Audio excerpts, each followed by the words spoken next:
Discover College Soccer is brought to you by Veo. Right now, you can save big on the Veo Cam 3. Upgrade your sports recording setup and save $400 on the Veo Cam 3 when you purchase a minimum 1-year subscription and a tripod.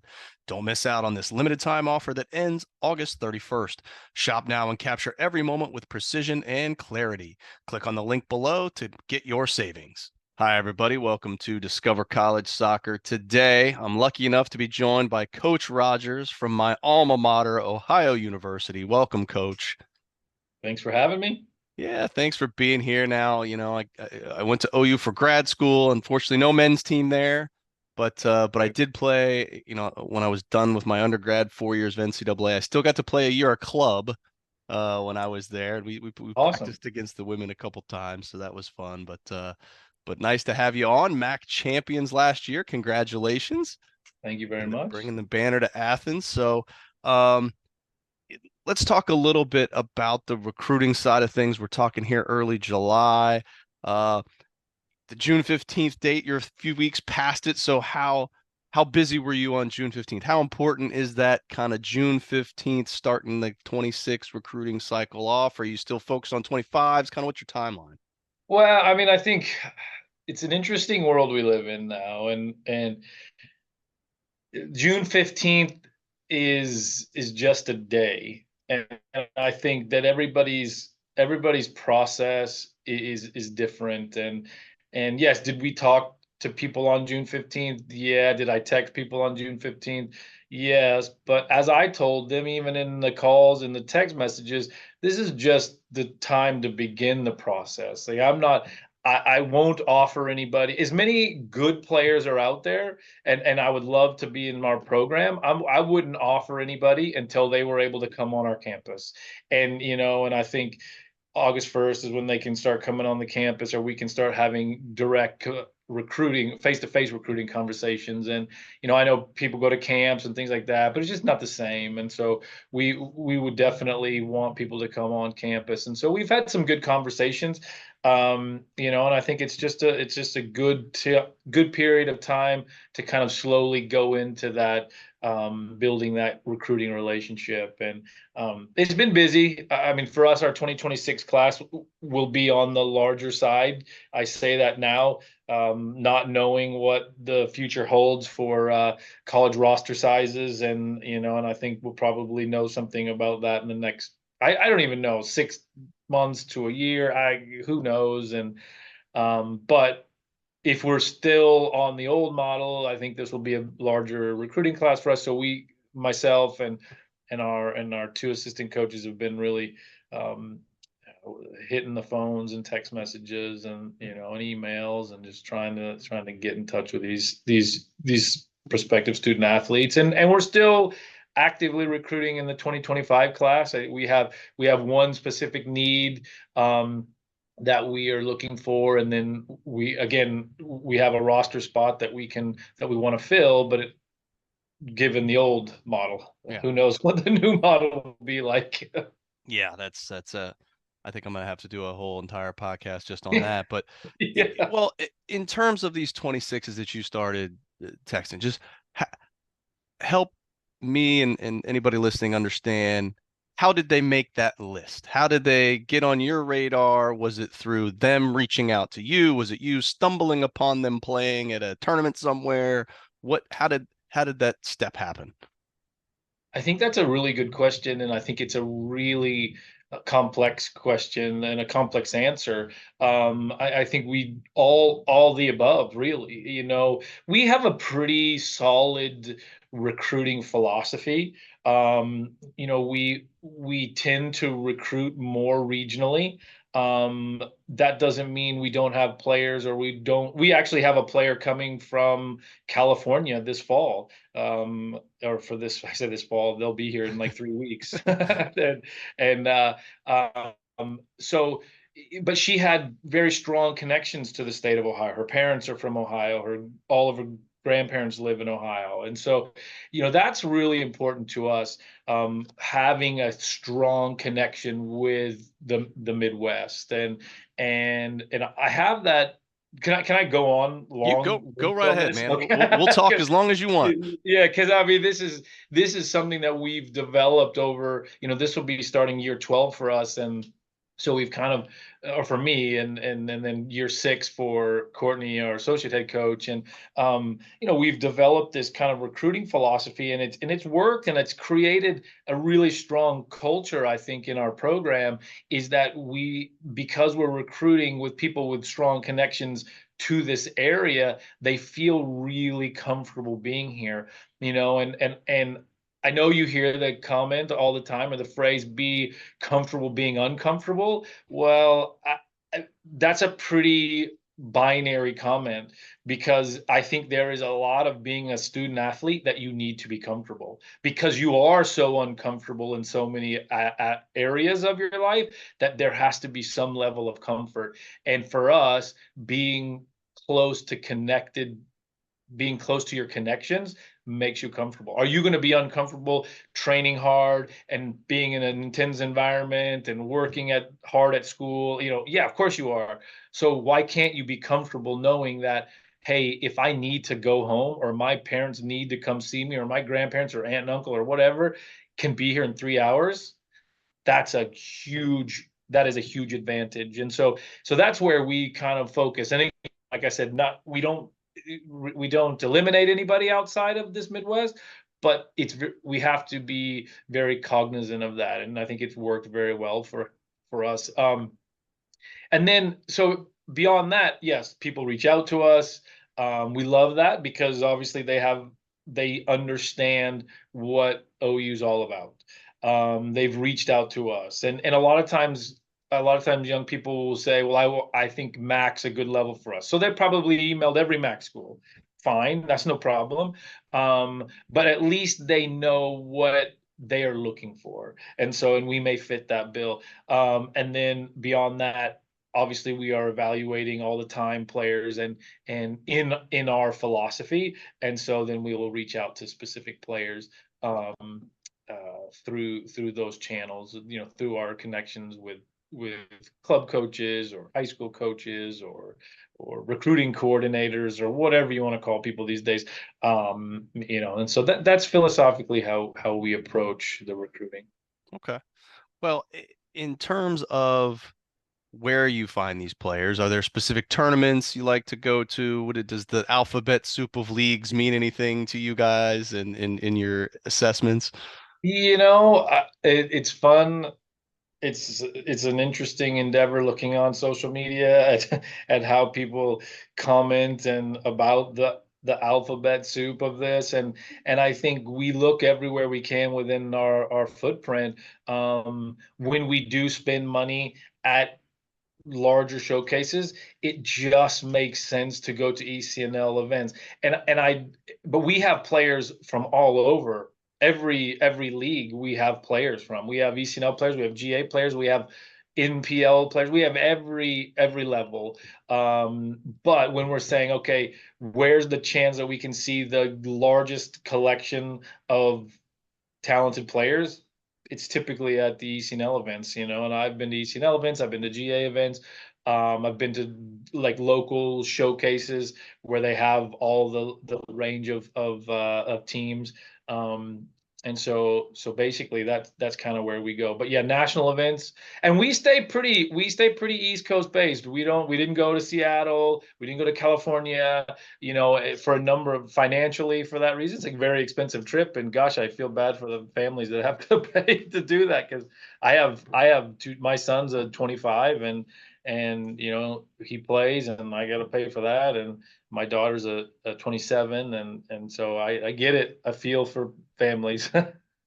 Well, and I guess so you've kind of mentioned both, right? The people who reach out to you and going to events to see people. And I think and that's what I try to tell people is really, do you have to be at ECNL to be seen or whatever? And it's really just about the showcases. That's the only real difference. But how, and I'm obviously not holding you to hard numbers here, but give me an idea of a recruiting class, or even at the start of the recruiting class, like the 26s, how much of it would be people who have reached out to you saying, hey, here's my highlights. I'm interested to know you versus, hey, I stumbled upon you at this ECNL Florida event.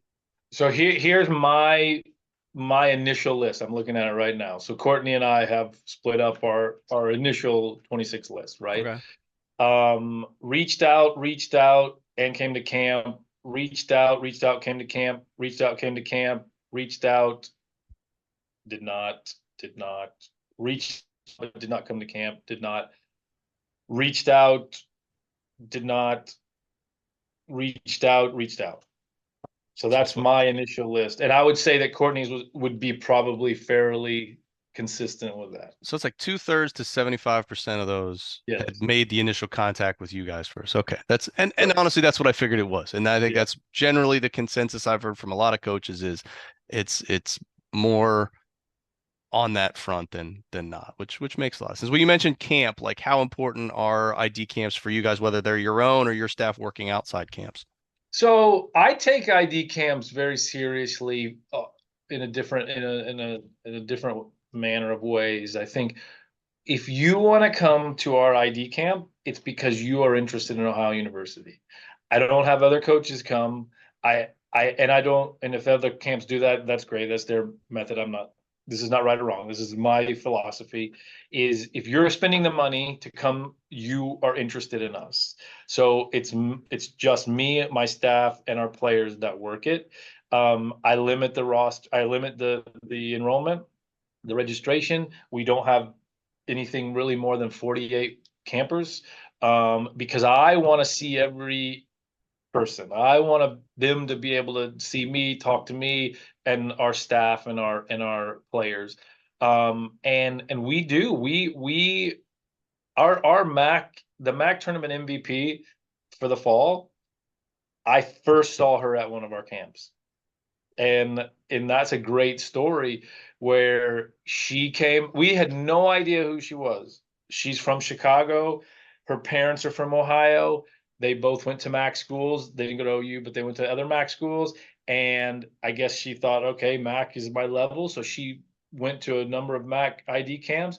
It came here, and we were like, oh man, who's this? You get that, you go through that process, and she ended up coming here, and she was the Mac tournament MVP. And that's a great success story from a camp, that we are happy about. And I think if we had a much bigger registration, we might not have recognized her. We might not have seen her as much. She might not get as many touches on the ball when we're around.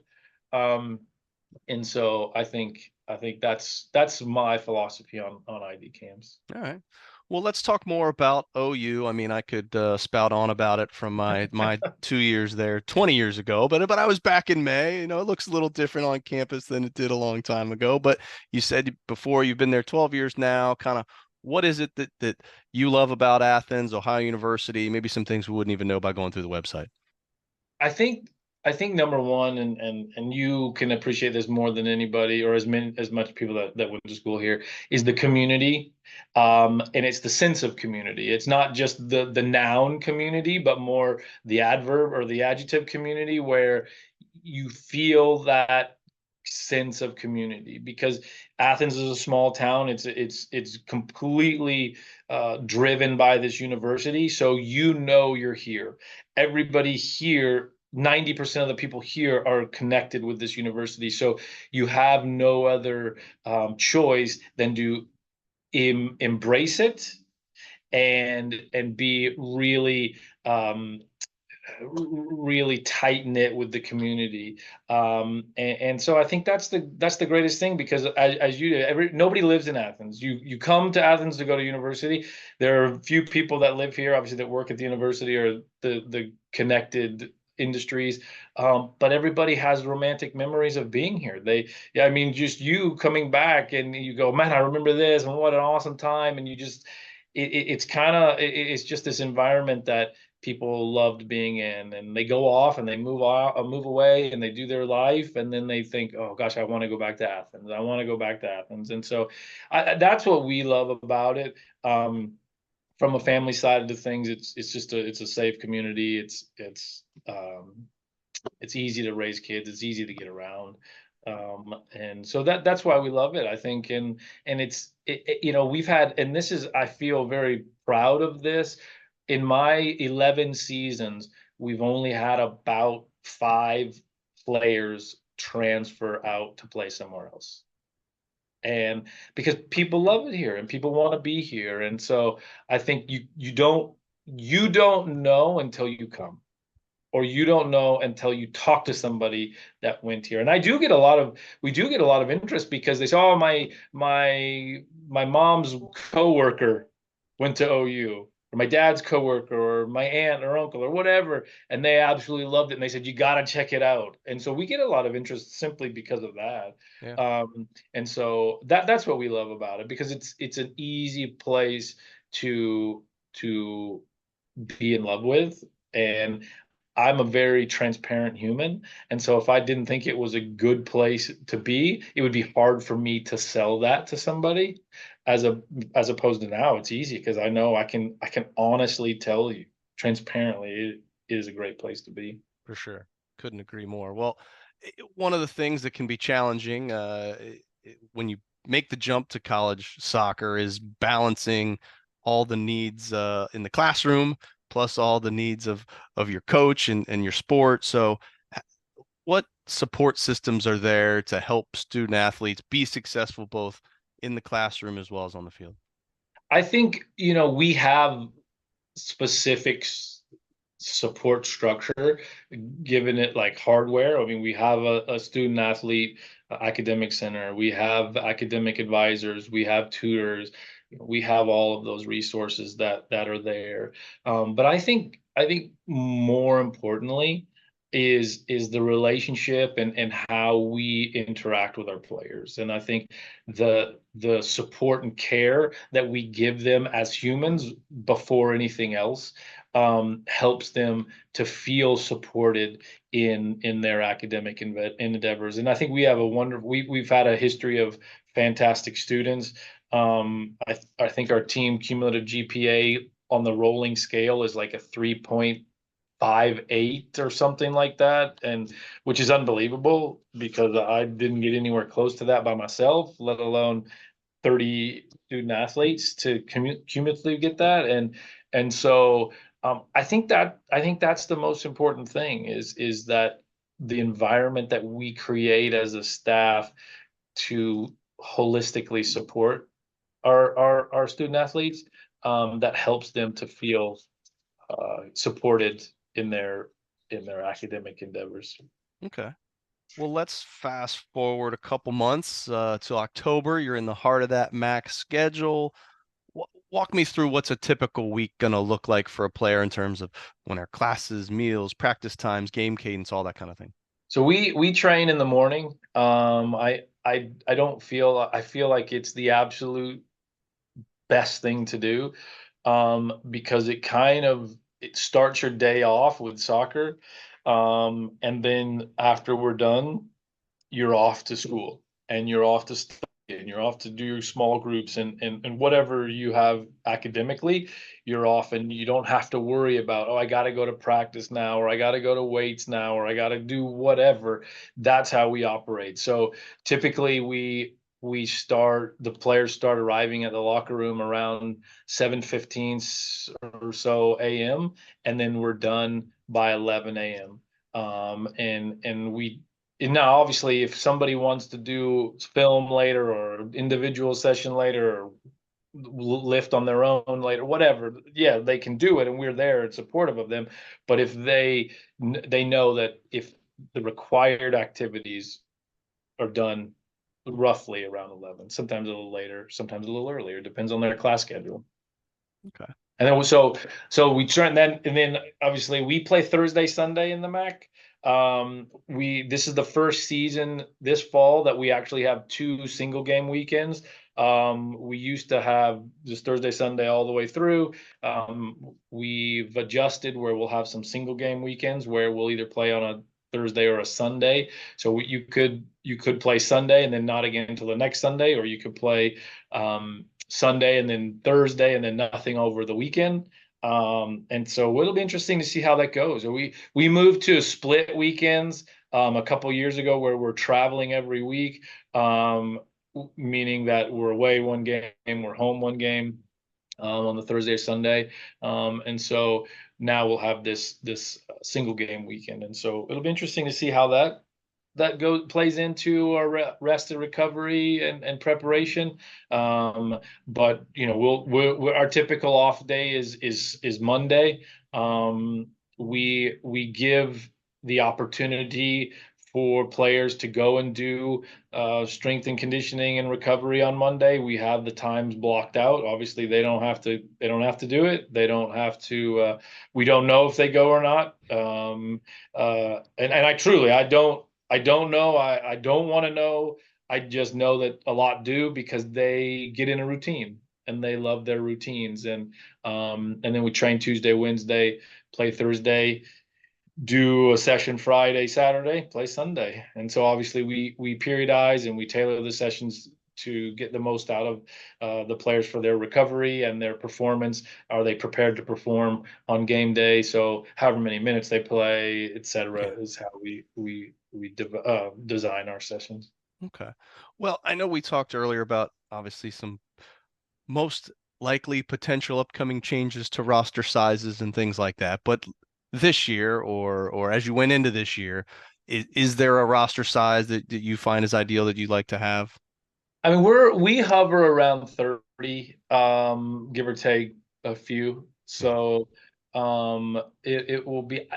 This is why I've actually increased to 31 this year. We're trying to balance out opportunities for females at OU because OU has a lot of females as a general enrollment. So we're trying to balance it out. So we've increased up to 31. I am a very inclusive person in the sense that I love to travel as many people as I can. So I don't really like having travel rosters because I like as many people to take part as they can. And so how we manage 31 this year will be yet to be seen. And but I can tell you that every season, regardless of the amount of rostered players we have, there are multiple trips that we take every player, and we do that beforehand. We say this trip everyone's going, this trip everyone's going, and it's always at least one overnight as well. If we can do multiple overnights with everyone going, we definitely do that. But again, it's everybody is a very integral part of our program and all the student athletes, and so we want to make sure that they all feel every bit of it. That's awesome. Well, you mentioned your staff earlier, kind of who all's on your staff, what role does everybody play? Maybe what other support staff are in the athletic department that help out with the team as well? So we have me, and then obviously we have Courtney Wiesler, who's our associate head coach. She's starting year 6 with us. And then we actually just hired a second full-time assistant. We've never had a second full-time assistant in my 11 years here. And obviously, because you can have 4 paid coaches now in college soccer. We've only had 2 until now. And so we just hired Courtney O'Malley. She played at UNC Asheville, and she's from the Atlanta metro area, and played at UNC Asheville. She's a goalkeeper. She then went on to grad school and was coaching as a GA for a couple years. And so we just brought her on, and so obviously she'll be doing the goalkeeping and some administrative logistical work that we all had done in our careers, and really enjoyed every minute of it and couldn't wait to pass it along to somebody else. And then we also have so we had a GA, so we had 2 full-time coaches, Courtney and me, and then we had a GA. Well, when we added the third full-time coach, we maintained the GA position, which is awesome.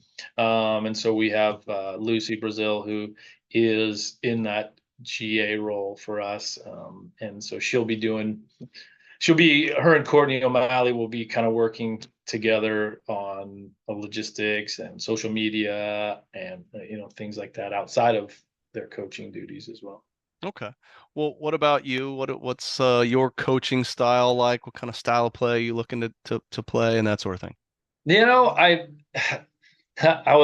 I'm very pragmatic in how we approach the game, and so many people, and I've as all coaches were like, I'm a pretty down to earth person as it comes to soccer, and there's a lot of ways to do things, and but over the years you hear, oh, you got to play this way, and if you don't pass the ball around, if you don't build from the back, or you don't break lines, or if you're direct and you don't know how to coach or whatever. And all these years I've been like, no, I'm pretty pragmatic. Like sometimes we are direct, but sometimes we build, sometimes we do this. And then watching all these Euro games, everybody, all the pundits are like, "Oh, that team's pragmatic. They can build, but they can also go direct." And I'm like, "Oh, finally! I don't have to be embarrassed saying that." Because they talk about Spain and they're like, "Well, Spain, over the years they're like tiki taka, whatever." And now they're like, "Well, Spain goes direct a lot," and I'm like, "Okay," because that's what the opponent's giving them. Like they don't have to be married to this one specific style. I mean, look at Man City. Like Man City lumps the ball long all the time. They have a goalkeeper that kicks the ball 300 yards. I mean, they use it. So we're very pragmatic. I think we build and we want to be able to keep possession of the ball, but we also need to put the opponent under pressure when we can. And if that's bypassing the midfield, then we'll do that. Of course, we're not just lumping the ball aimlessly down the field, but there's a rhythm to it. But we will be that way. And I think, but for me, and if you looked at our game model, and I'm actually finishing, I created a game model, or recreated a game model 3 years ago, um, and I've updated it this summer, and I'm with new film, new clips, things like that the players can maybe recognize a little bit better. But the number one focus in our game model is transition moments. And I think because college soccer, women's college soccer in general, is transition, so in transition intense.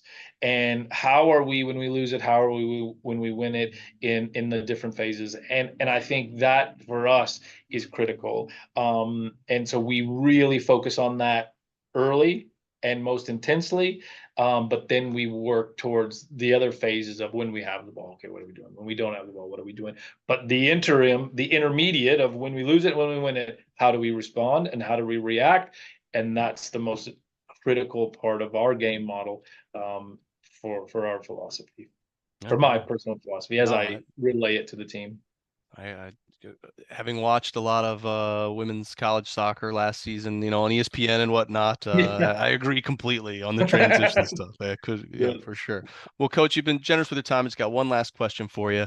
You mentioned you've got a 25 and a 27. I've got a 26. So for our kids who are going through all of this, if you had one piece of advice for anybody going through the college recruiting process, what would that be?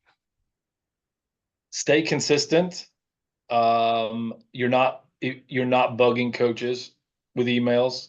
I tell my son that, and he's a 25, and boys are a little bit later than girls, and my son's a little bit of a late bloomer, because he's a goalkeeper. He grew really fast, but late, and so he went from like 5'11" to 6'4", and there's a lot of there's a lot of uh, dexterity things that you have to learn. And so we're in that midst of that process right now, is stay consistent with emails, stay consistent. Even if you don't hear back, keep going, because you never know when a need might arise. And you never know when a coach may be going to somewhere at the last minute that you'll be playing at. And I think, and recognize that everyone's journey is different, and you don't compare yourself to. I'm sure you've heard a lot of other coaches say that, but don't, because it's true, it's bedrock truth. Like, don't compare your journey to somebody else. And I think Mike Krzyzewski